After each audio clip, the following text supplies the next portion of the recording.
یہ جو سحری اور افطار، یہودی جو تھے نا وہ سحری نہیں کرتے تھے، سحری کا نام و نشان نہیں تھا، روزہ رکھتے سحری نہیں کرتے۔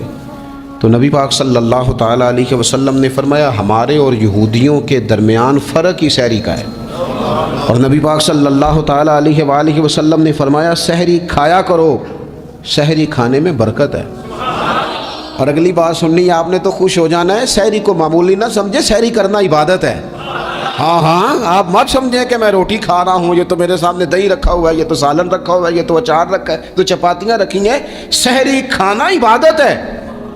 آپ صبح اٹھے، آپ کی تو روٹین ہی اور تھی، تو 7 بجے کھاتے تھے، 9 بجے کھاتے تھے۔ یہ جو آپ صبح کھا رہے ہیں اٹھ کے سحری میں، اپنی مرضی سے تھوڑی کھا رہے ہیں، یہ تو کسی کے کہنے سے کھا رہے ہیں، یہ تو کسی کے بٹھائے بیٹھے ہیں۔ یہ جو سحری کا لنگر ہے یہ رب رسول کی رحمت کے ساتھ عطا ہوتا ہے، یہ کرم ہے، یہ اللہ رسول کے بٹھائے بیٹھے۔ کیا میرے رسول پاک صلی اللہ تعالیٰ علیہ وآلہ وسلم نے بات کھولی ہے، ترغیب و ترہیب میں حدیث ہے، اللہ کرے یہ کبھی چسکا لگ جائے، یہ والا مزہ آ جائے، تو پھر تو گھر میں دسترخوان نہیں بچھا ہوا ہوگا، پھر تو رنگ ہی کوئی اور ہوگا۔ حضور فرماتے ہیں اللہ تعالیٰ اور اس کے فرشتے سحری کھانے والوں پر رحمتوں کا نزول فرماتے ہیں۔ کھائی روٹی جا رہی ہے، پکا ہوا کھانا ہے، لیکن حضور فرماتے ہیں رب بھی رحمتیں فرما رہا ہے اور اللہ کے حکم سے فرشتے بھی رحمتوں کا نزول کر رہے ہیں سحری کھانے والوں پر۔ تو خوب توجہ سے، ذوق سے، شوق سے۔ اور پھر جو افطار کا معاملہ ہے، حضور فرماتے ہیں جب روزہ کھولنے والا روزہ کھولتا ہے تو جو دعا مانگتا ہے رب قبول فرما لیتا ہے۔ یعنی افطار کا وقت ایسا ٹائم ہے جو دعاؤں کی قبولیت کا وقت ہے۔ افطار کرنا بھی ہے، کرانا بھی ہے۔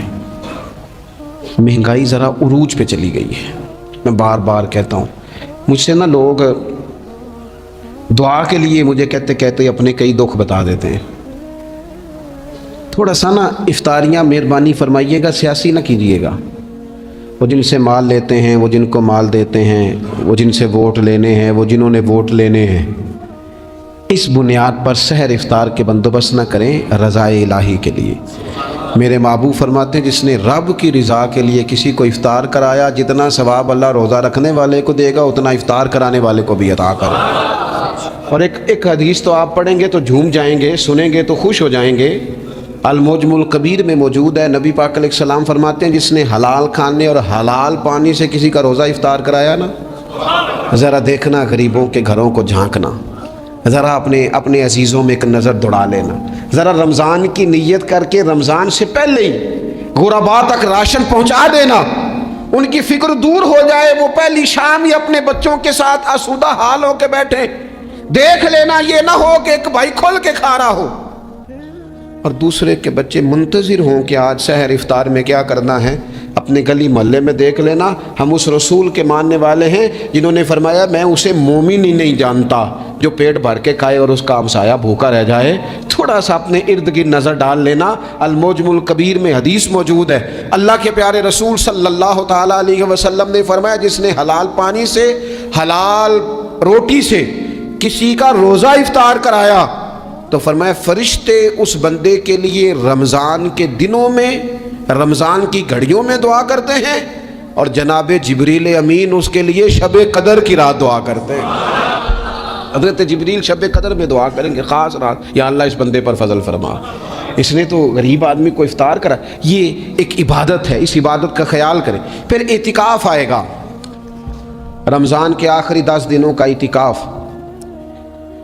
اسلام میں رہبانیت نہیں ہے، لیکن کبھی کبھی سب سے کٹ کے اپنے رب کے ساتھ جڑ جانا، کچھ رات کی عبادتیں، کچھ تنہائی کے اذکار، کچھ درود و سلام کا ذوق، یہ ان ساری خوبصورتیوں میں سے ایک خوبصورتی اعتکاف بھی ہے۔ اللہ کے پیارے رسول علیہ الصلوۃ والسلام ہمیشہ اعتکاف کرتے ہیں، اور حضرت عطا بن رباح رضی اللہ تعالیٰ عنہ کیسی خوبصورت بات ارشاد فرماتے ہیں، معتکف تو اس آدمی کی طرح ہے جیسے کسی بندے کو کسی کے ساتھ کوئی کام پڑ جائے نا تو وہ جا کے اس کے دروازے پر بیٹھ جاتا ہے کہ جب تک میرا کام ہوگا نہیں میں جاؤں گا نہیں۔ فرماتے ہیں یہ اعتکاف والا بھی آ کے رب کریم کے گھر بیٹھ گیا ہے کہ جب تک تو معاف نہیں کرے گا میں جاؤں گا نہیں، جب تک تو بخشش نہیں کرے گا میں اس دروازے سے ہٹوں گا نہیں۔ حضرت ابن عباس رضی اللہ تعالیٰ عنہ نبی پاک علیہ السلام کے روضہ انور کی طرف اشارہ کر کے کہا کرتے تھے زیادہ دیر نہیں ہوئی